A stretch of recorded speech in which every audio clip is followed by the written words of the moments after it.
Hello students, how are you all? I hope you all are fine. Today we are going to study our next chapter of your history book, that is chapter number 12, Buildings, Paintings and Books. So everyone take out your history book and open chapter number 12, Buildings, Paintings and Books.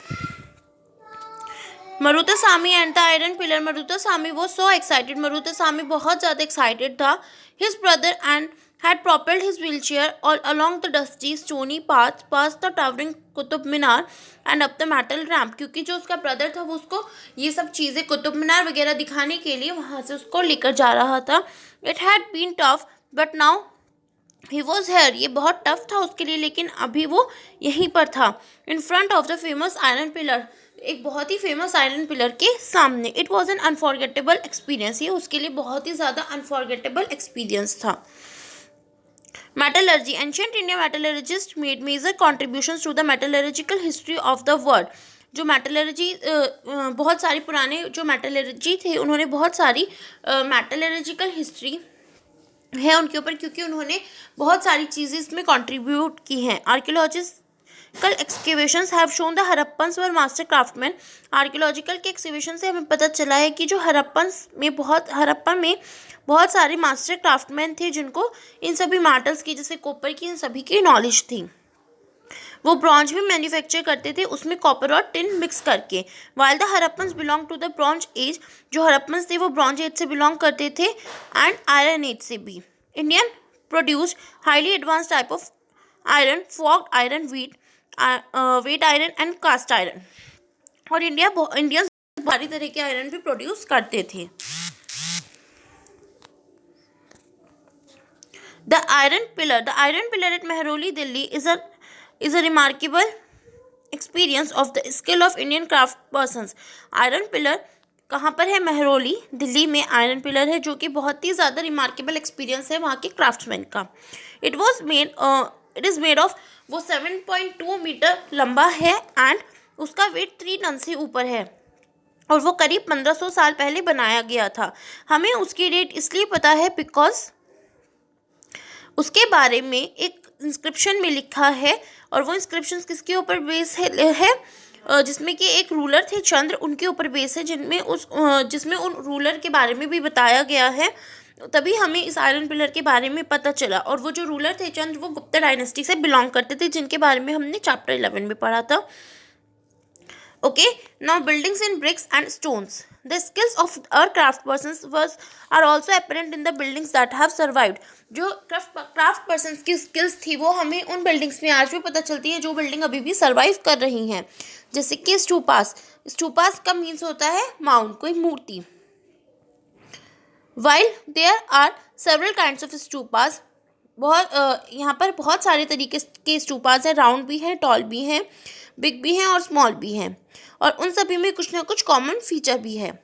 Generally क्या होता था, जो भी स्टूपा था उसके hurt में, उसके centre में एक स्मॉल बॉक्स रखा जाता था, जिस स्मॉल बॉक्स में बुद्धा के या उनके फॉलोअर्स के टीथ, बोन या एशेस को रखा जाता था, या फिर जो चीज़ें वो यूज़ करते थे जैसे कि प्रेशियस स्टोन्स और कॉइन्स, इन सबको वहाँ पर रखा जाता था. This box known as relic cast. इस बॉक्स को रेलिक कास्ट कहा गया है, और इसको किससे कवर किया गया है? बहुत सारी चीज़ों से कवर किया गया है, जैसे कि मड ब्रिक और बेक्ड ब्रिक उसके ऊपर लगाई गई है, और बाद में उसको एक डोम लाइक स्ट्रक्चर की शेप दी गई है, जिससे कि कोई उसके आसपास ना आ सके. Often a path known as pradakshina path. और वहाँ पर एक रास्ता भी है, प्रदक्षिणा पाथ, उन स्टूपास तक जाने के लिए. और उन स्टूपा के आसपास रेलिंग्स लगाई गई हैं और एक एंट्रेंस गेट बनाया गया है, जिससे कि उस स्टूपा के डिवोटीज वहाँ पर जा सकें, और वहाँ पर जाकर वो क्लॉकवाइज डायरेक्शन में उनकी पूजा करते थे या उनकी प्रतिमा लेते थे. Both railings and gateways were often decorated with sculpture. जितने भी रेलिंग्स और गेटवेज थे वहाँ पर उन सबको पेंट किया गया था और उन सबको डेकोरेट किया गया था. This was a place where a magnificent stupa once existed. ये वही प्लेस है जहाँ पर एक स्टूपा बहुत लंबी टाइम तक एग्जिस्ट किया जिसने, और बहुत सारे स्टोन कार्विंग्स बनाए गए जिससे कि उन स्टूपास को डेकोरेट किया गया था, और वो सब 2000 साल पहले बनाए गए. अदर बिल्डिंग्स में होलोड आउट ऑफ रॉक. कुछ बिल्डिंग्स ऐसी भी थी जो कि केव से बनाई गई. Some of these are very elaborately decorated. उनमें से कुछ को बहुत ज़्यादा अच्छे से डेकोरेट किया गया और वहाँ की वॉल्स को भी पेंट किया गया. And some of the earliest Hindu temples were also build, वहाँ पर कुछ हिंदू टेम्पल भी बनाए गए। डाइटीज सच एज विष्णु भगवान की, शिवा, दुर्गा की भगवान के वहाँ पर जो थे मंदिर बनाए गए और वहाँ पर आकर लोग पूजा करते थे। और मोस्ट इम्पॉर्टेंट टेम्पल, वहाँ पर टेम्पल का मोस्ट इम्पॉर्टेंट पार्ट वहाँ के रूम थे जिनको हम गर्भगृह कहते हैं, क्योंकि वहाँ पर जो भी चीफ डाइटी है, जो भी चीफ डाइटी था, जो भी मीन्स भगवान की वहाँ पर मूर्ति रखी जाती थी, it was here that priest perform religious rituals. जो वहाँ के पुजारी थे वो वहाँ के सभी रिचुअल्स फॉलो करते थे और डिवोटीज वहाँ पर आकर पूजा करते थे अपनी डाइटी की, मीन्स अपनी भगवान की। ऑफन एज भरी गाँव a tower known as shikhara, वहाँ पर एक टावर भी था शिकारा जिसको कि उस गर्भगृह के ऊपर रखा जाता था। To mark this out of a sacred place, उस प्लेस को इम्पॉर्टेंट मार्क करने के लिए। Building shikharas required careful planning, जो बिल्डिंग शिकारा थी मीन्स वो जो शिकाराज थे वो उनको बहुत केयरफुली प्लान किया जाता था बनाने से पहले। और वहाँ पर उस टेम्पल में एक बड़े से रूम भी होते थे जिनको मंडप कहा गया है, जहाँ पर बहुत सारे लोग एक साथ असेंबल होते थे। Some of the finest stone temples were built in these towns, और कुछ फाइनेस्ट स्टोन टेम्पल्स भी बनाए गए हैं इन सभी टाउन्स में, जिनमें से कि कुछ यहाँ पर दिखाए गए हैं। Now, how were stupas and temples built? There are several stages in buildings a stupa or a temple. उस बिल्डिंग में बहुत सारी स्टेजेस थी उस स्तूपा की और टेम्पल की। किंग्स और क्वींस वहाँ पर आते थे और उन सभी चीज़ों को वहाँ पर बिल्ड करते थे, मीन्स वहाँ पर बिल्ड कराते थे, क्योंकि उन सभी को बनाने के लिए बहुत ज़्यादा एक्सपेंस यूज़ होता था, मीन्स बहुत ज़्यादा एक्सपेंस लगता था, बहुत ज़्यादा खर्च होता था। First good quality stone had to be found, सबसे पहले गुड क्वालिटी के स्टोन को खोजा जाता था। उसके बाद उन सभी को ट्रांसपोर्ट के थ्रू जहाँ पर भी वो नई बिल्डिंग बनी है वहाँ पर लाया जा सकता था। एंड आफ्टर दैट कुछ स्टोन के ब्लॉक्स को शेप भी दी जाती थी और कार्व किया जाता था, मीन्स अगर वो पिलर्स के लिए चाहिए या वॉल्स के लिए चाहिए, सीलिंग्स के लिए चाहिए, फ्लोर्स के लिए चाहिए, उसी के अकॉर्डिंग उनको शेप दी जाती थी। And then had to be placed in precisely the right position, उसके बाद उनको सही जगह पर रखा जाता था। Kings and queens probably spend money for their treasury to pay the craft persons, kings और क्वींस ज़्यादातर अपने खजाने में से ही क्राफ्ट पर्सन्स को पैसे देते थे इन सभी चीज़ों को बनाने के लिए। Besides, when devotees came to visit the temple or stupa, they often brought gifts which were used to decorate the buildings. और जितने भी डिवोटीज थे जब वो वहाँ पर आते थे पूजा करने के लिए तो वो अपने साथ कुछ ना कुछ गिफ्ट लेकर आते थे जिससे कि वहाँ के बिल्डिंग्स को डेकोरेट किया जाता था। For example, an association of ivory workers paid one of the beautiful gateways at Sanchi. Among the others who paid for decorations were merchants. और उससे अलग कौन थे, उन डिवोटीज से अलग कौन थे? कुछ मर्चेंट्स भी थे, फार्मर्स भी थे, गार्डन मेकर जो माला बनाते, परफ्यूमर्स थे, स्मिथ्स थे, और hundreds of man and women who are known only by their names, और हज़ारों बहुत से मैन्स एंड वुमेन्स थे जो कि वहाँ पर सिर्फ अपने उनके नाम से जाने जाते थे या फिर उनका नाम जो था वो पिलर्स, रेलिंग्स और वॉल्स पे वहाँ पर लिखा गया था। So when you get a chance to visit any of these buildings, remember how several hundred of people probably work to construct and decorate them. तो कभी भी अगर आप वहाँ पर विजिट करें तो आप देखेंगे कि कैसे वहाँ पर इतने सारे लोग एक साथ उस बिल्डिंग को बनाते थे और डेकोरेट करते थे। पेंटिंग, फाइंड अजंता और map 7। This is a place where several caves were hollowed out of the hills over centuries. ये वही प्लेस है जहाँ पर बहुत सारी केव्स से बिल्डिंग्स को बनाया गया है, बहुत सारी केव्स बनाई गई थी हिल्स से, जहाँ पर बुद्धिस्ट मॉन्क्स आकर रहते थे और उनको पेंटिंग्स से डेकोरेट भी किया गया है। यहाँ पर उसी की कुछ एग्जांपल्स हैं। As the caves are dark inside, जो केव्स थी वो जो गुफाएं थी वो अंदर से बहुत डार्क होती थी, इसीलिए बहुत सी पेंटिंग्स इस तरह से बनाई गई हैं, लाइट पेंटिंग्स बनाई गई हैं जिससे कि वहाँ पर अंदर रोशनी रह सके। The colours which are vivid even after 1500 years were made of plants and minerals, और जो कलर्स थे वो 1500 ईयर्स पहले वहाँ पर प्लांट्स और मिनरल्स से लिए जाते थे। The artist who created this splendid works of art remain unknown. ये जो आर्टिस्ट थे जिन्होंने इन सभी कलाओं को प्रोत्साहित किया और इन सभी कलाओं को आगे बढ़ाया वो आज तक अननोन है।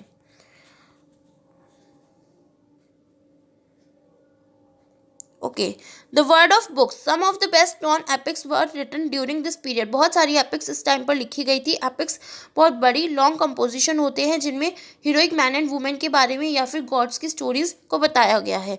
एक बहुत ही फेमस एपिक है तमिल एपिक जिसका नाम है शिलापतिकरम, जो कि इलांगो ने इलांगो एक पोइट का नाम है जिन्होंने कंपोज किया था करीब 1800 साल पहले। इसमें एक स्टोरी है मर्चेंट की, कोवलान की, जो पुहार में रहता था और वो वहीं की एक लेडी के साथ लव करने लगा जिसका नाम था माधवी, एंड उसकी जो वाइफ थी कन्नगी।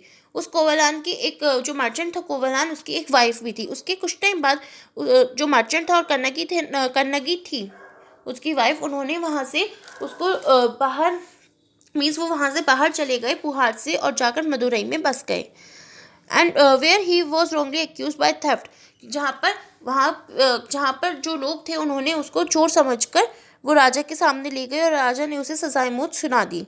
उसके बाद जो कन्नगी थी वो अभी भी उससे प्यार करती थी, इसीलिए उन्होंने क्या किया, वो बहुत ज़्यादा गुस्से में आ गई क्योंकि उनके हस्बैंड के साथ अन्याय हुआ था। इसीलिए उन्होंने पूरी एंटायर सिटी मीन्स मदुरई की जो पूरी सिटी थी, मदुरई पूरा शहर था, उसको तबाह करने की सोची।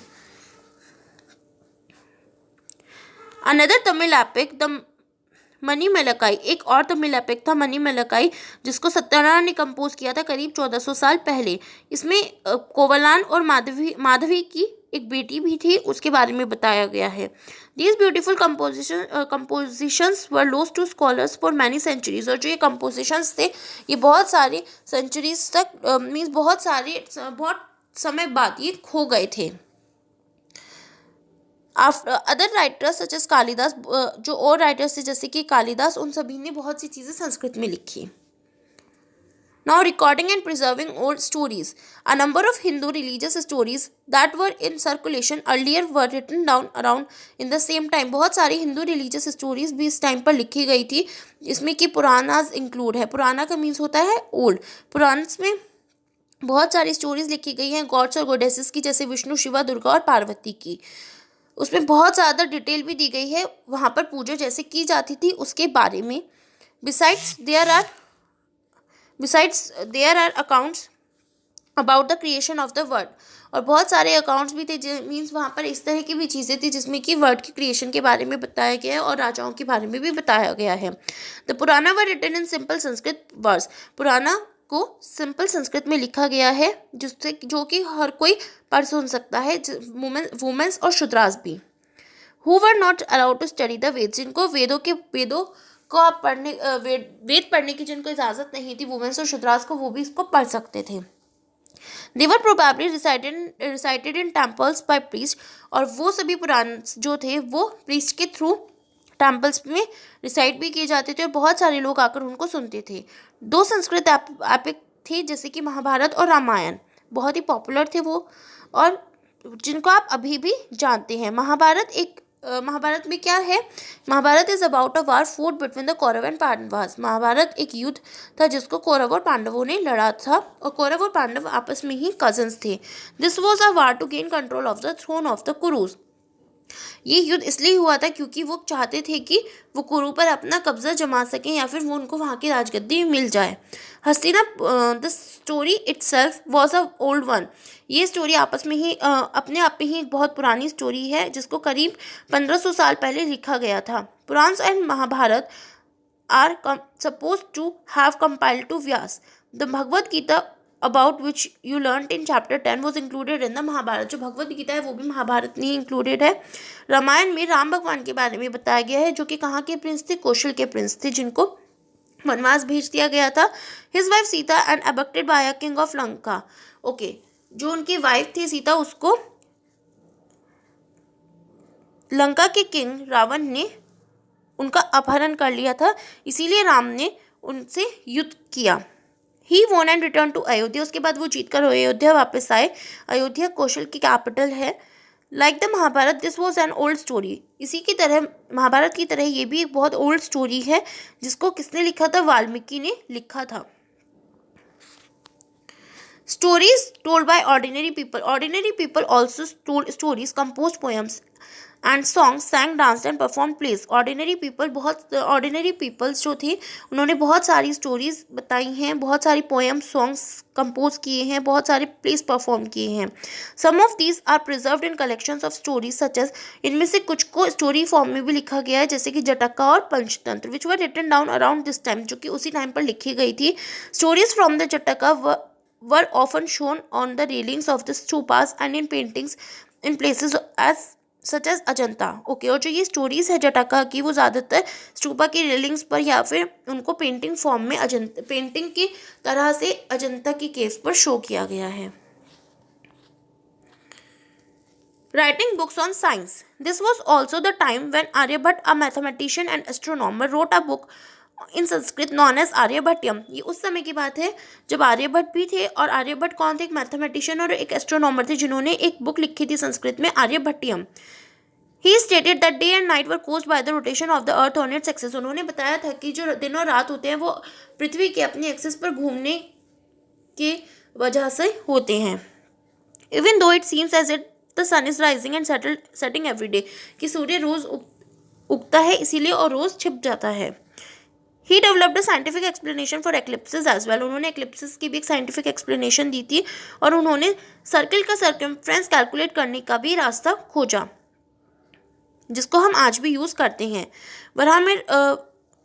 वराहमिहिर, ब्रह्मगुप्त एंड भक्ष्याचार्य, ये कुछ और मैथमेटिशियंस और एस्ट्रोनॉमर्स हैं जिन्होंने बहुत सारी डिस्कवरीज उस टाइम पर की थी। 0 while number had used earlier, mathematicians in India now invented a special symbol for 0. Okay, ये जो न्यूमरल्स हैं उस टाइम पर ये किसने किए थे? इंडिया में स्टार्ट हुए थे, लेकिन उसके बाद अरब्स ने और यूरोपियंस ने इसको यूज़ करना शुरू किया, और ये धीरे धीरे पूरे वर्ल्ड में यूज़ होने लग गए। आयुर्वेद एक बहुत well known system of health science है, मीन्स ये बहुत पुरानी टाइम से इंडिया में चलता आया है। The two famous practitioners of Ayurveda in ancient India was Charak and Sushruta. पुराने टाइम में जो आयुर्वेद के जो दो इंपॉर्टेंट प्रैक्टिशनर्स थे वो कौन थे? चरक और Sushruta. Okay, Charaka Samhita written by Charaka. Charaka Samhita को चरक ने लिखा था, जो कि एक बहुत ही रिमार्केबल बुक है मेडिसिन पर, जिसमें कि उन्होंने बहुत सारी चीज़ों के ट्रीटमेंट के बारे में बताया है। एंड सुश्रुत संहिता में भी बहुत सारी चीज़ों के बारे में बताया गया है, बहुत सारे सर्जिकल प्रोसीजर्स के बारे में वहाँ पर बताया गया है।